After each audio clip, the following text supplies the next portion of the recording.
kulan ay isugu yimaadeen qaar ka mid ah cuqaasha waayeelka iyo waxgaradka gobolka Saraar ayaa waxay ku taageereen go'aankii uu isku casilay barasaabkii hore gobolka Balli-Gubadle Ibrahim Xasan Xaaji Cali oo dhawaan iska casilay xilkaasi. sidoo kale waxay sheegeen inay taageero ballaaran hayaan eegas gudoomiye Ibrahim Xasan Xaaji Cali waxaana hadalladooda ka mid ahaa marka hore waxaanu salaamaynaa madaxweynaha jamhuuriyadda Soomaaliland mudane Axmed Maxamuud Siilayo waxaanu kaloo salaamaynaa barasaabkii iska casilay gobolka Hawd Ibrahim Xaaji Xasan Cali Cawad waxaanu kaloo salaamaynaa ummadda islaamka oo dhan. inta ka bacdi markaanu ka hadalno heredhigtii uu lahaa Ibrahim Xaaji Xasan marka hore horta reerkoodu wuxuu ahaa reer boqortooyo ah oo adduunku aqoonsan yahay. waxa kale uu ahaa shacabka iyo dawladdaba dadka hadiya jeeraale reeraha ugu waaweyn ee waxa ugu waaweyn ee wax ka qabta jecela nabadgelyada iyo cadaaladda iyo waxqabashada bilad weyna kule Soomaaliland.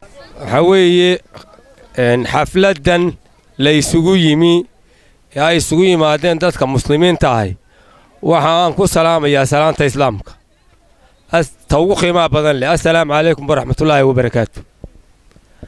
salaanka bacdi sheekha la yiraahdo Ibrahim Xaaji Xasan Cali waxa uu yahay oo ku cad yahay oo uu ahaan jiray dirkoodu reerka la yaado reer Cawadooyo ilaa iyo 7 qarni ee dalku uu soo jiray ee inan ka dambeeyay ilaa isaga ilaa awowgii Cawadooyo wuxuu ahaan jiray dirka noo taliya ee talada caafimaadka qabta noogu taliya.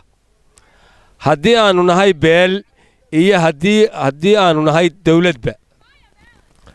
halka markaa waxa weeye casilaada uu iska casilay gobolkii uu gacanta ku hayay isagoo cabashada iyo baahida ku taaneedeenna ku salaamayna ninka la yiraahdo Ibrahim Xaaji Xasan Cali Gucure ama Cawad.